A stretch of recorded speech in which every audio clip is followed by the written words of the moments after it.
Anna, how did you do it? How did you get to be so silly? Anna, how did you do it? How did you get to be so silly? How did you do it? What did you do? Tell me your secret evil master plan. Anna, how did you do it? Tell me how you got to be such a silly little scamp. Tell me. Reveal to me your secrets! No. Well, I tried. Good morning, metalheads of the internet, and welcome to a brand new episode of the Metal Meltdown. Today we are talking about not one album, but two brand new albums from Ulthar entitled Anthronomicon and Helionomicon. Named after a village from Lovecraftian lore and literature, Ulthar are an American blackened death metal band who previously, to be blunt, blew my fucking mind with 2020's Providence, their sophomore studio album. A grotesque, perverse, abstract maelstrom of horrific, cosmic, blackened death metal madness. It was wild, it was unpredictable, I loved every second of it. To this day, honestly, maybe still one of my favorite blackened death metal records. With this in mind, obviously, I was elated to hear that Ulthar had not one, but two brand new studio albums on the way that would be released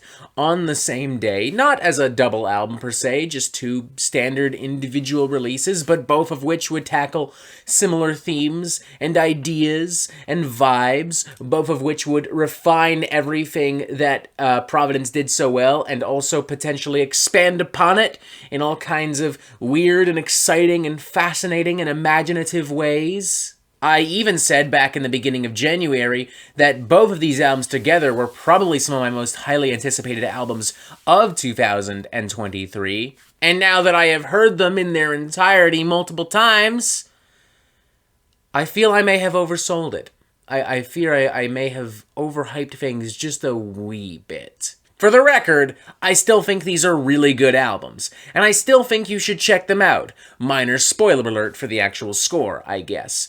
But at no point do either of these albums, even in their best moments, reach the incredible heights of something like Providence. And, though not technically a double album, both of these albums suffer from the same problem that most double albums suffer from. That being, there's no need for it to be a double album. Like, I just don't really see why this had to be two albums. I understand by Ulthar's own admission they went on a real creative binge in the past few years and just were writing and recording constantly, and that's objectively cool and good.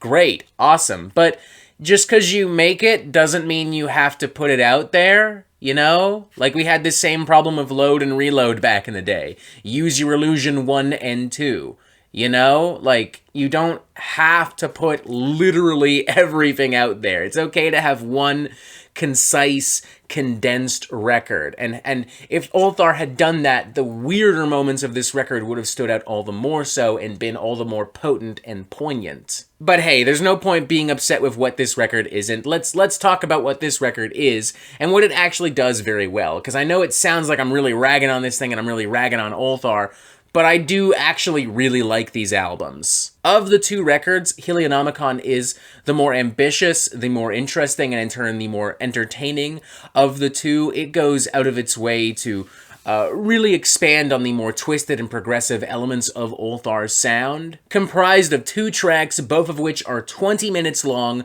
both of which are essentially the title tracks to both of these albums. Also, might I add, they are filled with enough twists and turns to keep even the most, like, hardcore fucking cynic fully engaged. Weird, angular, technical, jagged rhythms and grooves and beats and such. It's pummeling, it's brutal, it's over the top, it's unpredictable. There are some little reprieves championed, driven by, you know, these cosmic ambient synths and soundscapes, but there's not really ever a break per se. It just kind of keeps going at you. Ulthar themselves describe Helionomicon as a psycho-cerebral spectacle, and honestly, they hit the nail on the goddamn head. There's an argument to be made that this could be a very tiring and overwhelming display, and that argument is valid, I would say.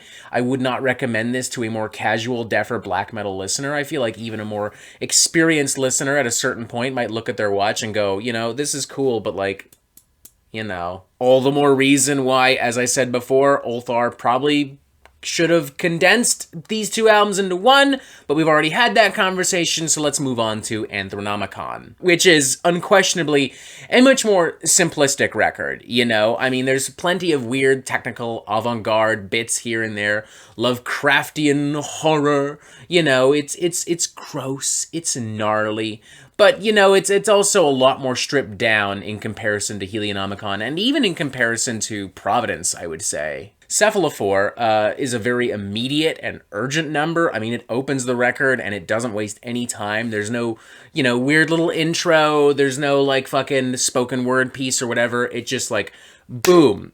Guttural vocals, weird riffs, weird tones, weird shit. It's weird time. There's a section of like twirling, pummeling, demented black and death metal riffery that is intentionally really repetitive, and it just kind of drones and hammers and batters away, and it's really effective. Astronumeral octave chants is an especially ravenous, hellish, brutal, bloodthirsty little creation, some of the most vicious and gnarly riffery and vocal antics on the record for sure. I also like how it closes on this really ominous note with some synths and some like chanted kind of soundscapes, you know, you just get this real sense of like dread. It then transitions quite nicely, too, into the following track, Coagulation of Forms, which plays around with some more old-school kind of American death metal grooves and beat downs, you know? Like, I get a little bit of, like, Cannibal Corpse in here, filtered through some more technical kind of black and death metal, but nonetheless. Lots of Gorguts vibes, too, while we're on the topic, and maybe even just a smidgen of, like, really, really early Atheist. The closing track, Cultus Quadrivirum, is really cool as well. Like, it has this weird kind of smoky, ritualistic aura and feel to it that I'm really kind of connecting with. Like, this is the kind of music that you will sacrifice a motherfucker to, if you get my drift, if you catch my meaning, if you understand what I am saying to you. Overall, I really enjoyed Anthronomicon and Helionomicon. They don't quite measure up to Providence, in my opinion, but they are, in their own regard, two very well produced and written and performed records.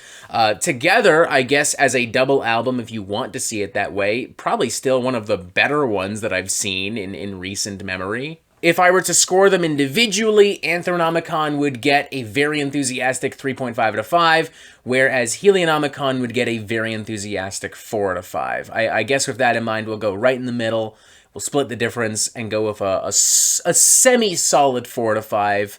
I would still argue that these records could be condensed into one, but fuck it, I appreciate the creativity, I appreciate Ulthar just going balls to the wall and getting all kinds of shit out there. Did I overhype it a wee bit? Maybe, but I mean, they're still great albums, even if they're not like album of the year contenders or anything like that. Definitely check these two albums out, warts and all. Probably some of the more interesting blackened death metal I've heard in recent memory. 4 out of 5, Anthronomicon, Helionomicon, weird, wild, crazy, gross, ew. I dig it though. And that is it for the Metal Meltdown. I'm not an expert, nor do I claim to be. So what do you think? Do you like these records? Do you not like these records? And what do you want to hear from me next? And thank you for watching. Press this button to subscribe. Look, there's more videos here. And as always, you have yourself a fantastic fucking day.